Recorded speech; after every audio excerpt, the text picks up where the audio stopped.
Picture this: a blue planet protected by a thin layer of atmosphere that keeps temperature, air, and water in perfect balance to maintain life. In the cold depths of space, this planet is a virtual paradise, the only one known of its kind, and it is our planet, Earth. But something is wrong. The life-sustaining systems on this planet are breaking down. What happened? Us. Human civilization and our relentless consumption has brought this planet to the brink. But specifically, our destructive addiction to one single resource may push us over the edge. And that resource is oil. Oil is essentially ancient sunlight. Since the dawn of time, plants captured sunlight. After billions of years of decomposing in the earth, this fossilized sunlight became a fuel: oil, coal, or gas. This ancient sunlight has become modern civilization's battery pack.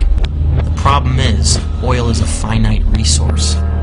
We are running out of the very thing our society is dependent on in order to function. But worse, our burning of oil and other fossil fuels has dumped over 700 billion tons of carbon pollution into the atmosphere, as if it were a sewer. We are altering life on this planet as we know it. How?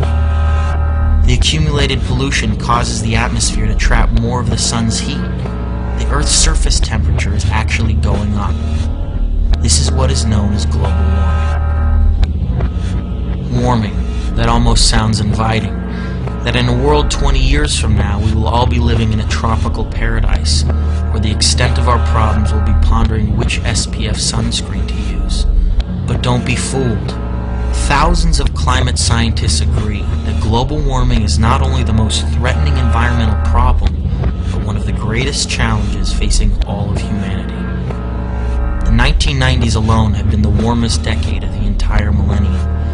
Temperatures have already gone up by 1 degree Fahrenheit in the last century. Maybe that doesn't sound like a lot, but it is. It only took 4 small degrees to shift us out of the last ice age.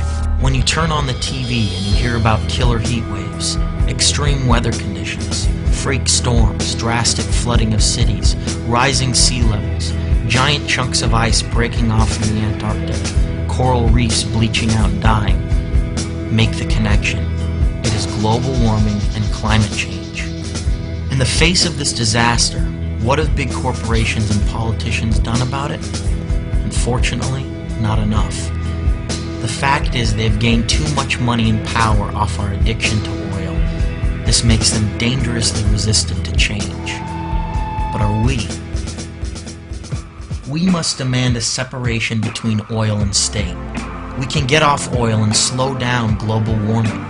We can use energy more efficiently and support renewable, clean energy sources, new green technologies that don't burn carbon like hydrogen fuel cells, wind and solar power. We can vote for leaders who care about protecting your health, the air, and the environment. We can support nonprofits who are making a difference. We can be environmentalists. So get educated, stay educated, so we can think for ourselves.